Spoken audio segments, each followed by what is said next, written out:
সন্ধ্যার পর হঠাৎ পুরো শহরের ট্রাফিক লাইট একসাথে লাল হয়ে গেল। পথের মধ্যে জমে গেল হাজার হাজার গাড়ি।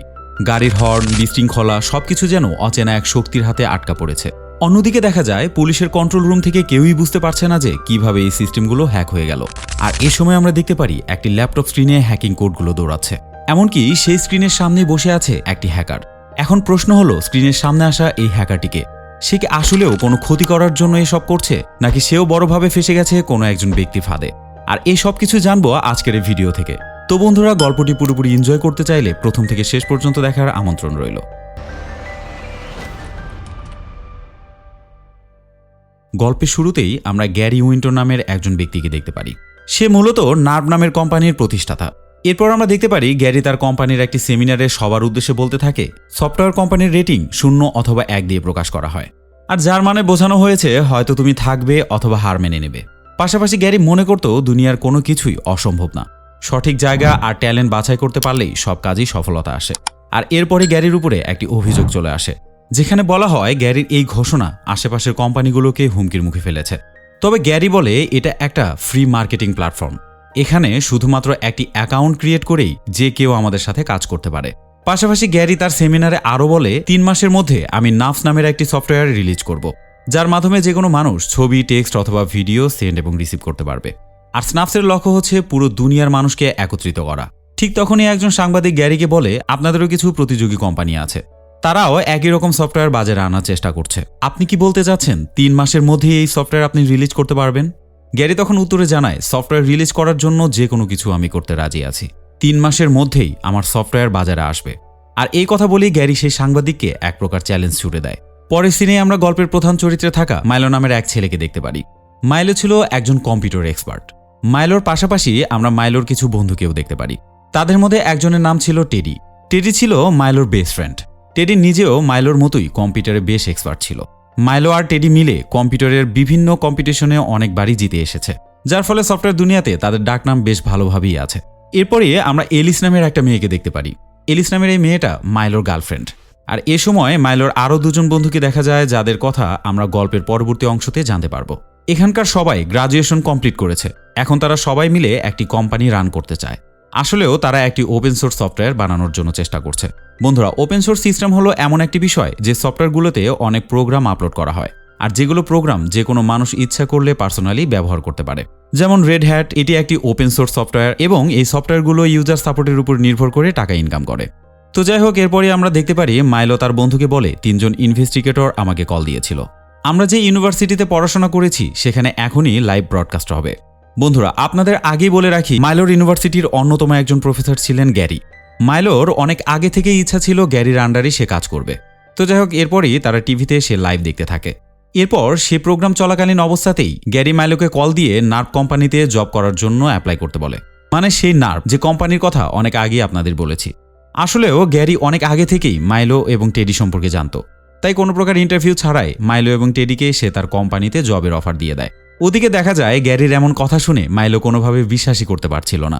মাইলো ভাবতে থাকে কেউ হয়তো তার সাথে মজা করছে। তবে গ্যারির এমন অফারে টেডি কিছুটা আপত্তি জানায়। টেডি তখন মাইলোকে বলে, আমি গ্যারিকে চিনি, সে একজন মতলবী মানুষ, সে সব কিছুই তার নামে করতে চায়। গ্যারি সাধারণত ওপেন সোর্সের প্রোগ্রামগুলো ব্যবহার করে সবকিছুই নিজের করে পেতে চায়, তাই আমাদের উচিত গ্যারির এই অফারকে ইগনোর করা। তবে আপনাদের তো আগেই বলেছিলাম মাইলোর ছোটবেলা থেকে একটাই ইচ্ছা ছিল গ্যারির সাথে কাজ করা। সে কারণে টেডির মন না চাইলেও মাইলের অতিরিক্ত আগ্রহের কারণে তারা 2 জন মিলে নার্ভ কোম্পানিতে জব করার সিদ্ধান্ত নেয়। এর পরবর্তীতে আমরা দেখতে পারি তারা অলরেডি সেই কোম্পানিতে চলে এসেছে। আর সেখানে আসার পরেই তারা এত সুন্দর অফিস দেখতে পেরে পুরোপুরি অবাক হয়ে যায়। একটু পরেই তারা 2 জনে মিলে নার্ভ কোম্পানির সেই প্রতিষ্ঠাতা গ্যারির সাথে প্রথমবারের মতো দেখা করে। তখন গ্যারি মাইলো সম্পর্কে জানতে চাইলে মাইলো গ্যারিকে জানায়, আমরা অনেকদিন হলো মিডিয়া ডেলিভারি সিস্টেমের ওপর কাজ চালাচ্ছি, আর এটা ছিল একটি ওপেন সোর্স সফটওয়্যার। আমরা শুধুমাত্র ইউজার সাপোর্টের উপর ভিত্তি করে টাকা ইনকাম করব। এরপরই গ্যারি মাইলোকে বলে, তোমরা যে প্রজেক্ট নিয়ে কাজ করছো এটা অনেক বড় একটা প্রজেক্ট হতে পারে, তবে যখন তোমাদের এই প্রোগ্রামকে কেউ কিনে ফেলতে পারবে তখন তারা এটাকে ইমপ্রুভ করে $1 বিলিয়ন বিক্রি করে দেবে, আর ঠিক তখনই এটা বড় একটা প্রজেক্টের আন্ডারে চলে আসবে। এরপর গ্যারি মাইলোকে বলে, তুমি $1 বিলিয়ন হাতে পাওয়ার পর কি করবে? মাইলো তখন কি বলবে? সে বলে, আমি জানি না। তখন গ্যারি তাকে বলে, তুমি এসব টাকা তোমার টেকনোলজি ইমপ্রুভ করার জন্য ব্যবহার করতে পারো। এর কিছুক্ষণ পরেই গ্যারি মাইলোকে স্নাপচ্যাট স্যাটেলাইট দেখায়, যেটা ছিল একটি ওপেন সোর্স সফটওয়্যার, আর এটা গ্যারি নিজেই তৈরি করেছিল। গ্যারি তখন তাদেরকে বলে মহাকাশে আমাদের মোট 240টা স্যাটেলাইট আছে। এছাড়াও 12টি রেখার জন্য 12টি আলাদা স্যাটেলাইট আছে। এমনকি প্রত্যেকটা কক্ষপথের জন্য একটি করে মাদার স্যাটেলাইট আছে, যেটা প্রতিদিন একবার করে আমাদের অফিসের উপর দিয়ে চলে। গ্যারি আরও বলে এসব মাদার স্যাটেলাইটের মাধ্যমে আমরা আমাদের সবগুলো স্যাটেলাইটকে আবারও রিপ্রোগ্রাম করতে পারি। এরপরে গ্যারি তার কম্পিউটার ওপেন করে মাইলোকে তার সবগুলো স্যাটেলাইটের কোড নাম্বার এবং আইপি অ্যাড্রেস দেখাতে শুরু করে। মাইলো তখন এইসব দেখে অনেকটাই খুশি হয়ে যায়। গ্যারি বলে আমরা আমাদের সবগুলো স্যাটেলাইটের ব্যাকডোর ওপেন করে রেখেছি, যেন যে কেউ আমাদের ইনফরমেশন শেয়ার করতে পারে। পাশাপাশি এসব স্যাটেলাইটের নেটওয়ার্ক এবং সিকিউরিটি স্ট্রং করার জন্য আমরা বিভিন্ন প্রোগ্রাম ব্যবহার করে থাকি। তবে এখানে একটা সমস্যা আছে, আমরা যখন কোনো ইনফরমেশন ডাউনলোড করি ঠিক তখনই ওয়্যারলেস নেটওয়ার্কের ফলে সেটা ডাউনলোড হতে অনেক বেশি টাইম লেগে যায়, যার ফলে ছবির রেজুলেশন নষ্ট হয়ে যায়। আর তুমি তো একজন ট্যালেন্টেড প্রোগ্রামার, যদি তুমি আমাদের সাথে কাজ করো তাহলে হয়তো এই সমস্যাগুলো সমাধান করা সম্ভব। মাইলো গ্যারির এই কথা শোনার সঙ্গে সঙ্গে এই অফারে রাজি হয়ে যায়। পরের সিনে আমরা দেখতে পারি মাইলো তার কাজের জন্য কোথাও একটা বের হচ্ছে, কিন্তু তখনই টেডি তার সামনে চলে আসে। টেডি তখন মাইলোকে নানাভাবে বোঝানোর চেষ্টা করে। সে বলে তুমি একজন খারাপ মানুষের সাথে কাজ করতে যাচ্ছ, কিন্তু গ্যারি তো ছিল মাইলোর আইডল, যার ফলে সে কোনোভাবেই টেডির কথাকে পাত্তাই দিচ্ছিল না। এরপর আমরা দেখতে পারি মাইলো তার গার্লফ্রেন্ডের দেওয়া বাড়িতে শিফট হয়ে যায়। সেখানে শিফট হওয়ার পরে মাইলোর সাথে দেখা করতে একজন ব্যক্তি আসে, যার নাম ছিল বার্টন। এই ব্যক্তি মূলত ডিপার্টমেন্ট অফ জাস্টিস নামের একটি সংস্থাতে জব করত, পাশাপাশি সে একটি টিভি চ্যানেলেও কাজ করত। বার্টন তখন মাইলোকে জিজ্ঞাসা করে, শুনলাম তুমি নাকি নার্ভে জয়েন করেছো। আমাদের কোম্পানি নার্ভের মতো এতটাও স্মার্ট না, তবে আমরাও চাই আমাদের সাথে স্মার্ট কেউ কাজ করুক। আমি প্রতি মাসে তোমাকে $42,000 দেব, তুমি আমাদের কোম্পানিতেই জয়েন করো। তবে মাইলো তখন বার্টনের এমন অফার পেয়েও কোনোভাবেই রাজি হয় না। এরপর মাইলো সরাসরি নার্ভ অফিসে চলে আসে। সেখানে যাওয়ার পর স্টিং নামের একজন ব্যক্তি পুরো অফিস ঘুরে ঘুরে তাকে দেখাতে থাকে। এ সময় মাইলো একটি বিল্ডিং দেখিয়ে বলে, এটা কিসের বিল্ডিং? স্টিং তখন তাকে বলে, এটা আমাদের 21 নম্বর বিল্ডিং। ডেটা ব্রডকাস্টের জন্য ওই বিল্ডিংটি ব্যবহার করা হয়, আর এই ডেটা পারাপারের জন্য অপটিক্যাল ফাইবার ব্যবহার করা হবে, যার মাধ্যমে খুব তাড়াতাড়ি ডেটাগুলো পার হয়ে যাবে। এরপর স্টিং মাইলোকে একটি প্রতিষ্ঠান দেখায়, যেখানে গ্যারিও অনেক টাকা ইনভেস্ট করে রেখেছে। এই প্রতিষ্ঠানে দেশের সকল প্রকার দরিদ্র পরিবারের বাচ্চাদেরকে পড়ানো হয়। এর কিছুক্ষণ পরেই নার্ভ কোম্পানির সিকিউরিটি ডিপার্টমেন্টের একজন ব্যক্তি মাইলোকে তার আইডি কার্ড দিয়ে দেয়। এভাবে কিছুক্ষণ পার হয়ে যাওয়ার পর স্ট্রিং মাইলোকে একটি মেয়ের কথা জানায়, যার নাম ছিল লিসা। লিসা স্ন্যাপচ্যাট ইন্টারফেস বানাতে ব্যস্ত ছিল, আর এই মেয়েটি দেখতে খুবই সুন্দর ছিল, যার ফলে সেখানকার সবাই লিসার সাথে কথা বলতে চাইতো। তবে লিসা কাউকে পাত্তাই দিত না। আর এরপরে স্টিং মাইলোকে তার ডেস্কে বসিয়ে দেয়। পরদিন গ্যারি তার নার্ভ কোম্পানির সকল এমপ্লয়ারদের নিয়ে আরও একটি মিটিংয়ের আয়োজন করে। সেখানে গ্যারি মাইলোকে সবার সাথেই পরিচয় করিয়ে দেয়। সে সময় গ্যারি বলে, মাইলো আমাদের কোম্পানির একজন ইম্পর্টেন্ট মেম্বার, সে এরপর থেকে আমাদের অফিসেই কাজ করবে। আর এটা শোনার পর সেখানকার সকল মেম্বারই হাততালি দিয়ে তাকে স্বাগত জানায়। সেদিন মিটিং শেষ হওয়ার পর গ্যারি মাইলোকে একটি ইমেজ কম্প্রেশনের কোড দেখায়। আর এটা দেখার পরে মাইলো তাকে বলে, আপনি এটা কোথায় পেলেন? গ্যারি তখন বলে, এটা আমি একটা প্রোগ্রামার দিয়ে বানিয়ে নিয়েছি। গ্যারি বলে, তুমি কি এই প্রোগ্রাম ব্যবহার করতে পারো? মাইলো বলে, অবশ্যই পারি, এটা খুবই ভালো একটি প্রোগ্রাম। বন্ধুরা, আপনাদেরকে এখানে একটা বিষয় জানিয়ে রাখি, ইমেজ কম্প্রেশন মানে হলো কোনো ছবির রেজুলেশন ঠিক রেখে তার সাইজ কমিয়ে নেওয়া। তো যাই হোক, পরে সিনে আমরা দেখতে পারি লিসা স্ন্যাপচ্যাটের লোগো রেডি করে মাইলোকে দেখাতে নিয়ে আসে। মাইলো তখন তার বানানো একটি ইমেজ কম্প্রেশন প্রোগ্রাম গ্যারিকে দেখাতে যায়। সে সময় গ্যারি খুবই রেগেছিল, কারণ তার এক উকিল সঠিকভাবে কাজ করছিল না। তাই রাগের মাথায় গ্যারি মাইলোর সাথেও খুবই খারাপ আচরণ করে। কিন্তু এরপরে গ্যারির মাথা যখন ঠান্ডা হয় তখন সে মাইলোর কাছে ক্ষমা চেয়ে বসে। সেদিন রাতে মাইলো তার গার্লফ্রেন্ড অ্যালিসের সাথে দেখা করে। সেখানে মাইলো তাকে বলে, গ্যারির কাছে একটি ইমেজ কম্প্রেশন প্রোগ্রাম আছে, যেটা খুবই অসাধারণ। আমি যখন তাকে জিজ্ঞাসা করলাম এসব প্রোগ্রাম কে করেছে, মাইলোর এমন কথা শুনে অ্যালিস বলে, গ্যারি খুবই জিনিয়াস একজন মানুষ, হতে পারে সে নিজেই এসব প্রোগ্রাম বানাচ্ছে। অ্যালিসের এমন কথায় এবার মাইলো চুপ হয়ে যায়। এর পরবর্তী সিনে আমরা দেখতে পারি কিছু গুন্ডা মাইলোর বন্ধু টেডিকে মারধর করছে, এমনকি তার কম্পিউটারকেও গুড়িয়ে দিচ্ছে। এরপর অ্যালিস মাইলোর সাথে দেখা করতে তার অফিসে যায়, যেখানে লিসা উপস্থিত ছিল। ওদিকে গ্যারি সিসি ক্যামেরাতে সবকিছু বসে বসে দেখছে। এ সময় গ্যারির কাছে পিল নামের একজন ব্যক্তি উপস্থিত ছিল। পিল নামের এই ব্যক্তিটি গ্যারির সকল প্রকার কাজেই সাহায্য করত। গ্যারি তখন পিলকে বলে, ওই মেয়েটা কি তোমাকে কিছু জানিয়েছে? বন্ধুরা, গ্যারি এখানে অজানা একটা মেয়ের কথা জানায়, যে কিনা গোপনে মাইলোর সকল প্রকার খবর গ্যারিকে জানাতো। তবে এই মুহূর্তে আমরা বুঝতে পারছিলাম না সে মেয়েটি আসলে কে। তো যাই হোক, এরপরে অ্যালিস মাইলোকে জানায়, তোমার বন্ধু টেডি মারা গেছে। এ সময় নিজের বেস্ট ফ্রেন্ডের মৃত্যুর কথা শুনে সে কান্নায় ভেঙে পড়ে। এরপর মাইলো ল্যারি নামের একজন ব্যক্তিকে নিয়ে টেডির বাড়িতে যায়, যেখানে যাওয়ার পরে টেডির দেয়ালে ডাইচিং নামের একটি লেখা তারা দেখতে পারে। এটা দেখার পরে ল্যারি জানায় এটা হয়তো টেডির হত্যাকারীরা লিখে রেখেছে। এরপরে মাইলো লক্ষ্য করে মেঝেতে একটি অপটিক্যাল ফাইবার পড়ে আছে। ল্যারি তখন মাইলোকে বলে, তোমার বন্ধু মৃত্যুর আগে হয়তো কোনো একটা কোড নিয়ে কাজ করছিল। একটা সময় সে এসব কোডকে পুরোপুরি ব্রেক করে ফেলে। তখন সে জানায় ভিডিও ট্রান্সমিশনের ব্যাপারটি কম্পিউটারের সাথে সম্পৃক্ত না, বরং এটা স্যাটেলাইটের সাহায্যে হয়ে থাকে। স্যাটেলাইট থেকে যত তাড়াতাড়ি সিগন্যাল রিসিভ করা সম্ভব হবে তত তাড়াতাড়ি ট্রান্সমিশনের কাজ শেষ হবে। এর পরবর্তী সিনেই গ্যারি মাইলোর সাথে দেখা করে। তখন সে মাইলোকে বলে, তোমার বন্ধুর মৃত্যুর খবরে আমি অনেক কষ্ট পেয়েছি। এরপরেই গ্যারি তার কম্পিউটার ওপেন করে মাইলোকে কিছু কোড দেখায়। তখন সে বলে, আমি ডেটা ট্রান্সমিশনের ওপরে কিছুদিন যাবৎ কাজ করে যাচ্ছি। তবে এরপর গ্যারি মাইলোকে যা বলে সেটা শোনার জন্য মাইলো কোনোভাবেই প্রস্তুত ছিল না। গ্যারি বলে, ডেটা ট্রান্সমিশনের জন্য কম্পিউটার না, বরং স্যাটেলাইটকেই স্ট্রং হতে হয়, যে কথাটা মাইলোর বন্ধু মৃত্যুর আগে বলে গিয়েছিল। তবে গ্যারির মুখে একই রকম কথা শুনে মাইলোর মনে সন্দেহের সৃষ্টি হয়। সে তখন ভাবে টেডির বাসায় একটা অপটিক্যাল ফাইবার রাখা ছিল, যেটা গ্যারির 21 নম্বর অফিসে ব্যবহার করা হচ্ছে।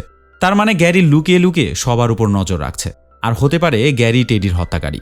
বন্ধুরা, এখানে কিন্তু একটা বড় প্রশ্ন এসে দাঁড়ায়, আসলে কি গ্যারি তাকে হত্যা করেছে নাকি অন্য কেউ হত্যা করেছে, যেটা আমরা গ্যারিকে মনে করছি।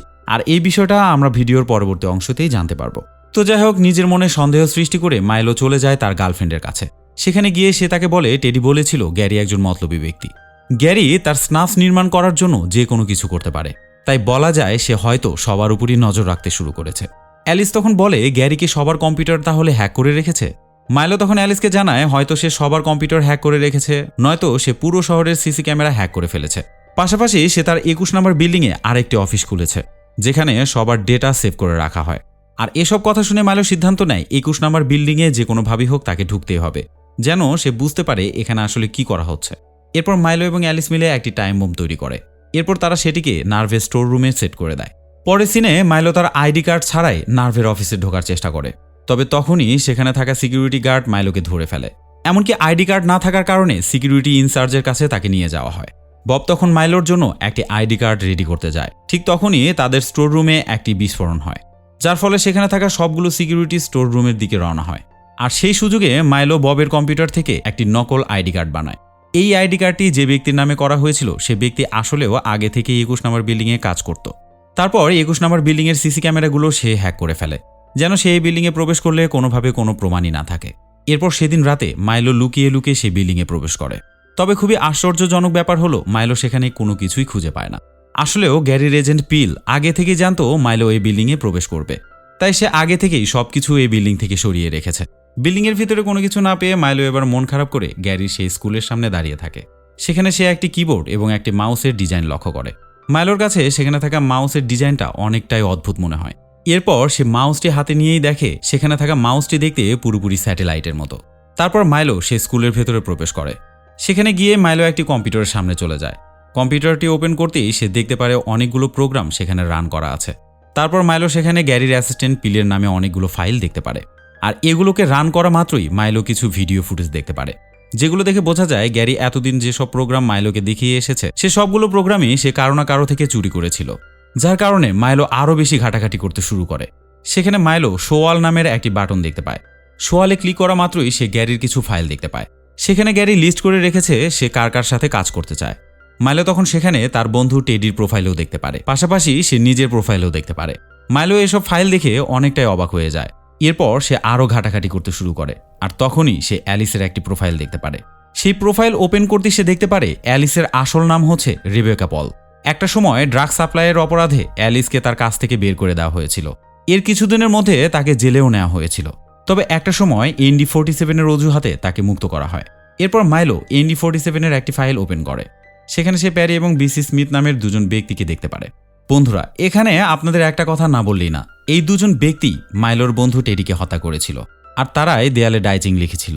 এরপর মাইলো সেই কম্পিউটারের ডাইচিং নামের সে ফাইলটি খুঁজতে শুরু করে। একটা সময় সে সেটা পেয়েও যায়, আর এই ফাইলটি ওপেন করতেই সে দেখতে পারে এই ফাইলের সবকিছুই ডিলিট করা হয়েছে। এরপর মাইলো সে কম্পিউটারের ট্রাস্ট অপশন থেকে কিছু ডিলিটেড ফাইল খুঁজে বের করে। এই ফাইলগুলোর মধ্যে থেকেই ডাইচিং নামের সে ফাইলটি সে রিকভার করে ফেলে। তারপর সেই ভিডিওটি ওপেন করতেই সে বুঝতে পারে যেদিন টেডি মারা গিয়েছিল সেদিন স্টিং নিজেও সেখানে উপস্থিত ছিল। তবে মাইলো যখন এসব বিষয় ঘাটাঘাটি করছিল ঠিক তখনই সেখানে পিল চলে আসে। মাইলো তাকে দেখে সঙ্গে সঙ্গে লুকিয়ে পড়ে।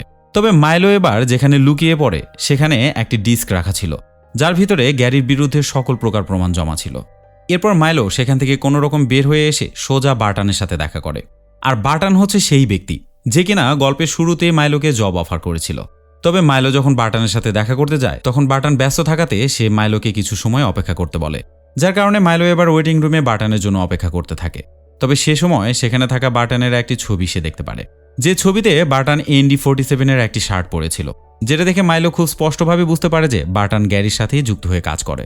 আর এটা বোঝার সঙ্গে সঙ্গে সে সেখানে এক মুহূর্ত দেরি করে না, সেখান থেকে সে চলে যায়।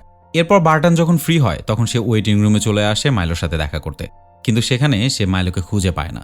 আর এই বিষয়টি জানার পর পিল অ্যালিসকে বলে মাইলো বার্টনের কাছে কেন গিয়েছিল, তবে অ্যালিস এই বিষয়ে কোনো কিছু জানে না বিধায় কোনো উত্তরই দিতে পারে না। তারপর অ্যালিস মাইলোকে বলে, তুমি কি 21 নম্বর বিল্ডিং সম্পর্কে কিছু জানতে পেরেছো? উত্তরে মাইলো তাকে কিছুই জানায় না। অন্যদিকে আমরা দেখতে পারি মাইলো এই পুরো ঘটনাটি লিসাকে জানিয়ে দেয়। লিসা পুরো বিষয়টি জানতে পারায় সে তখন মাইলোকে সাহায্য করার জন্য রাজি হয়ে যায়। তারা ভাবে গ্যারির সকল প্রকার অপকর্মের কথা টিভি চ্যানেলে জানাবে। তবে এখানে একটি সমস্যা আছে, সেটা হলো দেশের সকল টিভি চ্যানেলেই গ্যারির লক সেট করা ছিল, যার কারণে তারা গ্যারির ব্যাপারে টিভি চ্যানেলে কোনো কিছুই জানাতে পারে না। লিসা তখন মাইলোকে বলে গ্যারি চায় স্নাফস নির্মাণ করতে, আর সেটাই হবে আমাদের একমাত্র সুযোগ। স্নাফস হবে দুনিয়ার সবচেয়ে বড় নেটওয়ার্ক, আর আমরা সেখানেই গ্যারির সকল প্রকার অপকর্মের রেকর্ড পাবলিক করে দেব। তখন মাইলো তাকে বলে স্নাফসে লগ ইন করতে গেলে আমাদের কিছু স্যাটেলাইটের আইপি অ্যাড্রেস লাগবে, আর স্যাটেলাইটের আইপি অ্যাড্রেস তো গ্যারির অফিস ছাড়া কোনোভাবেই পাওয়া সম্ভব না। এরপর সিনটি শিফট হয়। আমরা দেখতে পারি মাইলো অ্যালিসকে জানাচ্ছে গ্যারি স্নাফস রিলিজ করার জন্য একটি পার্টির আয়োজন করেছে। অন্যদিকে আমরা দেখতে পারি গ্যারির সিকিউরিটি ইনচার্জ তার কম্পিউটার ঘাটাঘাটি করে বুঝতে পারে তার কম্পিউটারে কিছু একটা পরিবর্তন হয়েছে, মানে কিছু ডকুমেন্ট মিসিং। সে সময় সিকিউরিটি ইনচার্জ বুঝতে পারে এ সব কিছুই মাইলোর কাজ। পরদিন সকালে গ্যারি মাইলোকে সে পার্টিতে ইনভাইট করে বসে। ওদিকে সিকিউরিটি ইনচার্জ মাইলোকে হাতে নাতে ধরার জন্য অপেক্ষা করছে। এরপর সে পার্টিতে মাইলো এবং অ্যালিস উপস্থিত হয়। এরপর দেখা যায় সেই পার্টিতে যখন সবাই ব্যস্ত হয়ে পড়ে, ঠিক সেই ফাঁকে মাইলো গ্যারির অফিসে চলে যায় এবং তার প্রয়োজনীয় স্যাটেলাইটের আইপি অ্যাড্রেসগুলো নিয়ে আসে। যাই হোক, এর কয়েকদিন পরে অ্যালিস মাইলোর জন্য রাতের খাবার রেডি করে নিয়ে আসে। মাইলো তখন ভাবে অ্যালিস হয়তো তাকে হত্যা করার জন্য এই খাবার নিয়ে এসেছে, তাই সে নিজ টেকনিকে তার খাবারটি পরীক্ষা করে। বন্ধুরা, মাইলো তো অ্যালিসকে সন্দেহ করবেই, কারণ মাইলো আগে থেকে জানতো অ্যালিস গ্যারির এজেন্ট। তো যাই হোক, এরপর মাইলো খাবার খাওয়ার সময় অ্যালিসকে তার আসল নাম ধরে ডাকতে শুরু করে, মানে সে অ্যালিসকে রেবেকা পল নামে ডাকতে শুরু করে। তারপর সে তাকে সত্যিটা জানিয়ে দেয়। এরপরই মাইলো স্নাফসের একটি কপি সিডি বানিয়ে ফেলে। এরপর মাইলো আরও কিছু ইনফরমেশন গ্যাদার করার জন্য গ্যারির অফিসে যায়। ঠিক তখনই সিকিউরিটি ইনচার্জ তাকে ধরে ফেলে। তখন মাইলো তাকে বলে গ্যারি একজন অপরাধী। এরপর মাইলো সেই সিকিউরিটি ইনচার্জকে গ্যারির সকল প্রকার অপরাধ সম্পর্কে জানাতে থাকে, যার ফলে সেই সিকিউরিটি ইনচার্জও তাকে সাহায্য করার জন্য রাজি হয়ে যায়। এরপর মাইলো লিসাকে নিয়ে ব্রায়েনের অফিসে যায়, কারণ ব্রায়েন একটি টিভি চ্যানেলের হয়ে কাজ করত, আর সেখান থেকে মাইলো স্যাটেলাইটের সাথে কানেক্ট হতে পারবে। ওদিকে আমরা দেখতে পারি পিল সবকিছুই বুঝতে পারছে। সে বুঝতে পারে মাইলো এখন তাদের সকল প্রকার গোপন নিউজ পাবলিক করতে যাচ্ছে, যার ফলে সে পুরো ঘটনাটি গ্যারিকে জানিয়ে দেয়। তারপর গ্যারি কোনো উপায় না পেয়ে সকল স্যাটেলাইটই বন্ধ করার সিদ্ধান্ত নেয়। যে কথা সে কাজ, সে সবগুলো স্যাটেলাইটকেই এক এক করে বন্ধ করতে শুরু করে। অন্যদিকে আমরা দেখতে পারি মাইলো রীতিমতো স্যাটেলাইটের সাথে কানেক্ট হওয়ার চেষ্টা করছে, তবে দুর্ভাগ্যজনকভাবে মাইলো সেই স্যাটেলাইটে কানেক্ট হওয়ার আগেই গ্যারি সবগুলো স্যাটেলাইট বন্ধ করে দেয়। এরপরেও মাইলো চিন্তা করে একটা না একটা স্যাটেলাইট সে খোলা পাবেই, কারণ গ্যারির 240টা স্যাটেলাইট ছিল। এই সময়ের মধ্যে হয়তো সবগুলো স্যাটেলাইট সে বন্ধ করতে পারেনি, যার কারণে সে বারবার চেষ্টা করতে থাকে। তবে ততক্ষণে সেখানে স্টিং চলে আসে, আর সাথে সাথে লিসা কম্পিউটারের পাওয়ার অফ করে দেয়। আর এ সময় আমরা বুঝতে পারি লিসা নিজেও গ্যারির টিমে যুক্ত ছিল। অন্যদিকে 21 নম্বর বিল্ডিং থেকে ল্যারি আর বব স্যাটেলাইটে কানেক্ট হওয়ার জন্য চেষ্টা চালিয়ে যাচ্ছে, আর এ সময় সৌভাগ্যবশত তারা একটা স্যাটেলাইটের সাথে কানেক্ট হয়ে যায়, যার কারণে তারা দেরি না করে সঙ্গে সঙ্গে স্নাফসের ওয়েবসাইটে প্রবেশ করে। তারপর তারা সেখানে গ্যারির সকল প্রকার অপকর্মের রেকর্ডগুলো পাবলিক করে দেয়, আর এসব রেকর্ড পাবলিক হওয়ার সঙ্গে সঙ্গে পুরো দুনিয়ায় এটা ভাইরাল হয়ে যায়। কিন্তু গ্যারি কোনোভাবেই বুঝতে পারছিল না যে এগুলো কিভাবে পাবলিক হলো। আর তখনই আমরা জানতে পারি মাইলো যখন অ্যালিসকে তার আসল নাম ধরে ডাকছিল, ঠিক তখনই অ্যালিস মাইলোকে সাহায্য করতে শুরু করেছিল। তো যাই হোক, গ্যারির অপকর্মের জন্য দুনিয়ার সকল মানুষই গ্যারির আসল পরিচয় জানতে পারে। তারা বুঝতে পারে গ্যারি সকল মানুষের ইনফরমেশন চুরি করে, এমনকি সে তার সফটওয়্যার বানানোর জন্য যে কোনো মানুষকে হত্যাও করতে পারে। আর এসব অপকর্ম খুব সুস্পষ্টভাবে প্রমাণিত হওয়ার জন্য পুলিশ তাকে গ্রেপ্তার করে নিয়ে যায়। আর এই সিনের মধ্যে দিয়েই আজকের এই গল্পটি শেষ হয়ে যায়। তো শেষ করার আগে আপনাদের সবার কাছে একটাই আবদার, এই চ্যানেলে নতুন হয়ে থাকলে অবশ্যই চ্যানেলটিকে সাবস্ক্রাইব করবেন, পাশাপাশি লাইক, কমেন্টস এবং শেয়ার আপনারা করতেই পারেন। যাই হোক, এখনকার বারে বিদায় নিচ্ছি। দেখা হবে পরবর্তী আরেকটি ভিডিওতে। ততক্ষণে সবাই ভালো থাকবেন, সুস্থ থাকবেন। আল্লাহ হাফেজ।